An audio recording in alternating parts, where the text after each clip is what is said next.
నమస్తే, welcome to whistle. నేను మీ స్వాతి.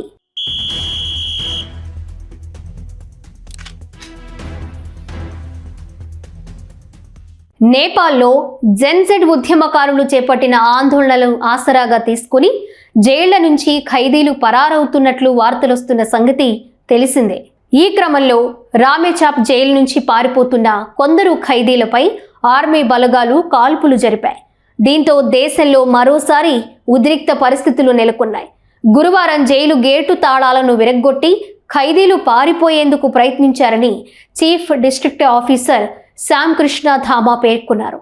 వారిని అడ్డగించేందుకు ఆర్మీ బలగాలు కాల్పులు జరిపాయన్నారు. ఈ కాల్పుల్లో డజన్ మందికి పైగా ఖైదీలు గాయపడ్డారని వెల్లడించారు. వారికి వైద్య చికిత్స అందిస్తున్నట్లు వివరించారు.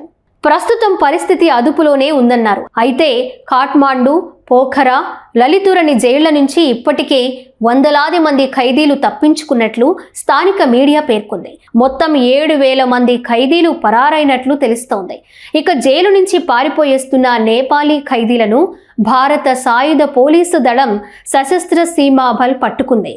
ఉత్తరప్రదేశ్లోని సిద్ధార్థనగర్ సమీపంలో 22 మంది నేపాలీ ఖైదీలను అడ్డుకున్నట్లు ఎస్ఎస్బి అధికారులు తెలిపారు. నేపాల్లో ఆందోళనల నేపథ్యంలో సరిహద్దుల్లో ఎస్ఎస్బినే భద్రతను పర్యవేక్షిస్తోంది.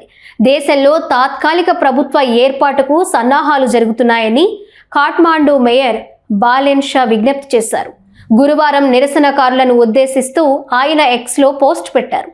దయచేసి ఓపిక పట్టండి, దేశంలో తాత్కాలిక ప్రభుత్వం ఏర్పడుతోంది, ఆ తరువాత కొత్తగా ఎన్నికలు కూడా జరుగుతాయని రాసుకొచ్చారు. సామాజిక మాధ్యమాలపై నిషేధంతో ప్రారంభమైన జెన్జెడ్ ఉద్యమం అవినీతి వ్యతిరేక ఉద్యమంగా మారి హింసాత్మక ఘటనలకు దారితీసింది. కాఠ్మాండుతో సహా పలు నగరాల్లో పెద్ద ఎత్తున ఘర్షణలు జరగడంతో ఆర్మీ కర్ఫ్యూ విధించింది. ఈ ఆందోళనల్లో ఇప్పటి వరకు 25 మంది ప్రాణాలు కోల్పోగా 600 మందికి పైగా గాయపడ్డారు.